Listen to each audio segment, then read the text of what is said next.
శ్రీ గురుభ్యో నమ. సుజ్ఞాన దీపమను గురు గీతల నుండి వేళ మనం 3వ అధ్యాయం నందు 136వ శ్లోకాన్ని భక్తి శ్రద్ధలతో పరిశీలన చేసుకుందాం. నిత్యం బ్రహ్మ నిరాకారం నిర్గుణం బోధయేత్ పరం భావయన్ బ్రహ్మ భావం చ దీపో దీపాంతరం యథా. ఓ పార్వతి, గురువు పరబ్రహ్మ ధ్యానము ఒక దీపమునందు వేరొక దీపమును ప్రకాశింపజేయుచు శాశ్వతమును నిరాకారమును నిర్గుణమును నగు అచల బ్రహ్మమును బోధ చేయవలెను అని చెబుతూ ఉన్నాడు. గురువు యొక్క బాధ్యతని ఇక్కడ మనకు బాగా గుర్తు చేస్తూ ఉన్నాడు. ఇంతకు గురువు ఏ ఒక్కరిలోనో ఉన్నారా? అందరిలోనూ ఉన్నారా?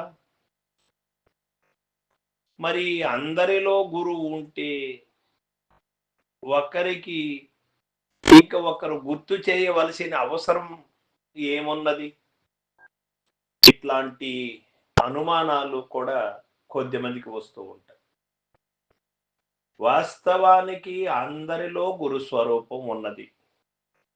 అందుకే కదా మన్నాథ శ్రీ జగన్నాథ మద్గురు శ్రీ జగద్గురు మమాత్మ సర్వభూతాత్మ తస్మై శ్రీ గురవే నమః అన్నారు. మరి ఆ గురుశక్తి ఎందుకు నిజము తెలుసుకోలేకుండా మాయా శబలిత బ్రహ్మకు లోనై మాయ కార్యములు చేస్తూ మాయ మర్మములు ఎరుగలేక నిజము తెలుసుకోలేక ఎందుకు ఉన్నారు అంటే, ఆ యొక్క గురుశక్తి ప్రారాబ్ధము వలన,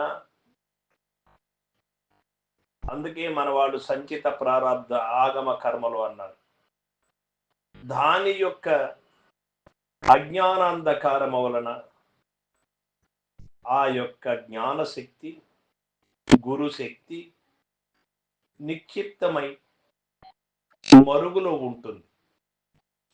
ఈ మాయా ప్రబలిత శక్తి తాండవాడుతూ ఉంటుంది.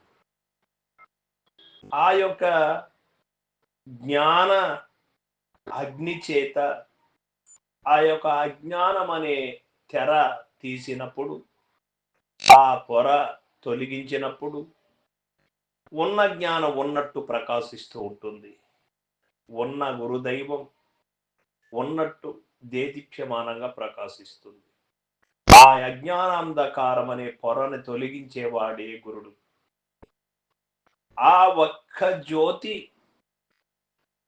అందరిలో ఉన్నటువంటి అజ్ఞానాంధకారాన్ని తొలగించి అందరిలో కూడా ఆ జ్యోతి సుజ్ఞాన దీపమను జ్యోతిని వెలిగించగలరు.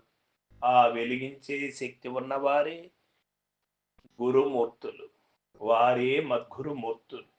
సర్వం సద్గురు పాదార్పణమస్తు. జై గురుదేవ.